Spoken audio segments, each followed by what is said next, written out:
지난 열흘 동안 화제가 됐던 뉴스입니다. 한번 보시죠. 일본 코로나 대유행에도 불구하고 대학 졸업자 취업률이 96%, 한국보다 30% 높다. 그런데 일주일 뒤에 다른 또 보도가 나옵니다. 일본 대학 취업률 섣불리 믿었다가는 사실과 다르다라고 하는 겁니다. 지난해 이맘때로 한번 가보겠습니다. 지난해 이맘때 코로나 위기에도 일본 대졸 취업률은 98%.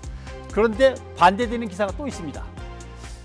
높은 취업률 유지하는 일본, 일각에서는 조사 수법 덕분이라는 의견도 있다. 두 가지를 살펴봐야 됩니다.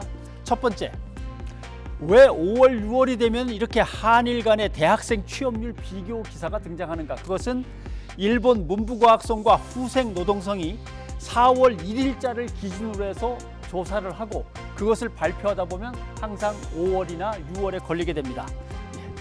그러면 이제 일본 언론이 보도하고 우리 언론들이 따라서 보도하죠. 두 번째 문제는 왜 그렇다면 한국과 일본 대학생들의 취업률이 이토록 차이가 큰가? 우리는 65 정도 또는 70 사이, 아니면 일본은 항상 95 이상. 왜 그런가? 그걸 보겠습니다. 첫째, 문부과학성과 후생노동성이 실시하는 합동조사는 취업하고 싶어하는 사람만 따로 떼어서 표본을 만듭니다. 그 다음에 일본에 전체적으로 한 780개 정도의 대학이 있다면 60개 대학 정도 5천여 명만 추려서 조사를 합니다. 당연히 순위가 높은, 그러니까 대학이 크고 좋은 대학 위주로 조사가 되는 거죠. 그런데 문부과학성 후생노동성 합동조사가 아니라 문부과학성이 실시하는 자체 학교 기본조사는 780개 대학 전체를 조사하게 되어 있습니다. 이것은 8월 달에 나오게 되어 있습니다. 그러면 문부과학성 학교 기본조사에서는 일본 대학 졸업생의 취업률이 어떻게 나타날까요? 일본 학교 기본조사 대졸자 취업률하고 우리 언론 보도 자체가 사실은 없어서 비교하기가 좀 어렵습니다만은 이럭저럭 찾아봤습니다. 일본 대졸자 취업률 경제위기 이전 수준 회복한 72%, 2016년에는 74.6%, 2018년에는 77.1%, 항상 95%를 넘던 문부과학성과 후생노동성 합동조사하고는 완전히 차이가 나죠.